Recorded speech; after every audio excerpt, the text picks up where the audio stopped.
We're going to have a conversation with one of the candidates running for the state legislature locally. He is challenging the incumbent in the 61st State House District. The incumbent is Republican Kate Harper. Rob Wilkinson is our guest during this segment of the program. And Rob, thanks for coming on. Good morning, Darrell. Thanks for inviting me. Now, Rob, you're a candidate now in the 61st District, but your name was not on the ballot in the spring primary. How is it you became the candidate in the 61st District?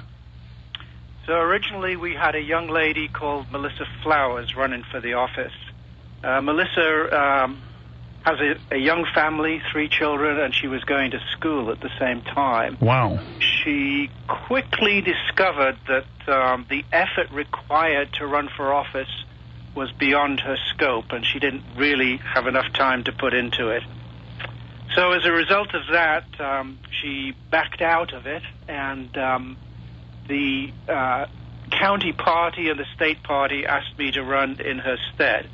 Because it was something I'd been thinking about for a while, I was more than happy to do that. Mm-hmm. Give me the quick bio for Rob Wilkinson. It doesn't sound like you're from around here. Sure, yeah. I've been told that a few times. Right. I'm originally from northern England. I was born and raised there.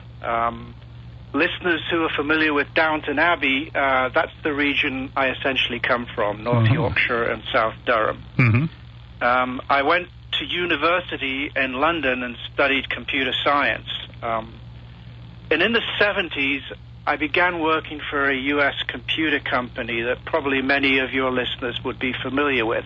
At the time, it was called Sperry Univac, and it was headquartered in Bluebell. Mm-hmm. Mm-hmm. That company sent me over to develop a new computer system and a new operating system in the days when you actually did that. And I ended up being here for about a year, and I married an American lady. We did go back and live in England for a while, but those were tough times. Those were Margaret Thatcher years.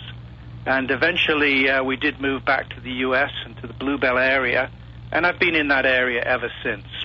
What is your history with your involvement in politics locally? Well, I didn't become involved in politics until maybe 3-4 years ago, when a lady called Ruth Damsker, who is, I consider her to be the grand dame of politics in Montgomery County. She was a 2-term county commissioner.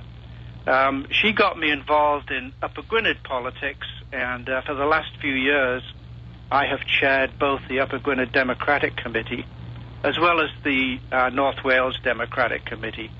So that's how I became involved, and over the last 3 or 4 years, I've been paying, as you can imagine, a great deal of attention to both local, state, and national politics. And you had run for commissioner in Upper Gwynedd, right? I have twice. Upper Gwynedd, and in fact the 61st, is predominantly a Republican area, so it's a particularly heavy lift for a Democrat to get into any of those offices. But I have run twice, and with some very able people by my side. And to date, we haven't been successful, but we live in hope, Darrell. We live in hope. What? Give me 1 or 2 issues that you're focused on for your campaign for the state legislature. I'll give you the top 2, but I have about 10 of them on my website, voteforrob.org. The top 2, in my mind, are jobs. And it's easy to say jobs, but how are you going to do that? Mm-hmm. Well, my background is in business, so I understand what it takes to bring a company to fruition and keep it running. And it takes capital, it takes people, and it takes a product or service. Capital, the state can certainly help with. We compete against other states. We compete against New York State, and we compete against all the other states like Boston, Research Triangle Park, California. All of these places have educational centers of excellence. And in order to get the people for these businesses and draw the businesses here, we need to do a great deal of work on those sorts of centers of excellence. So my top priority is jobs.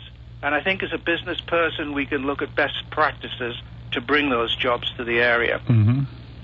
I'll contrast that with my opponent, and I have an expression, jobs, not judges. I want to focus on jobs. Kate seems to have focused recently on increasing the retirement age for judges, which to me ought to be an incredibly low priority compared to jobs. The second issue, Darrell, is gun violence prevention. Mm-hmm. And it's become a little more in vogue these days than it once was, but I've always been interested in it. As you can imagine, coming from the UK, guns are radically different there, and for good reasons. There are some major differences between Pennsylvania and the UK in terms of the availability of hunting lands. But in connection with gun violence prevention, I'm very concerned about the safety of our children. As I look around and see the shootings every day, including in our own area, I mean, I was horrified to hear and read about the shooting in the Montgomeryville church. Mm-hmm. Something is dramatically wrong when a man can go to church with a handgun who is mentally ill-equipped to handle any sort of argument and then shoot somebody over that argument.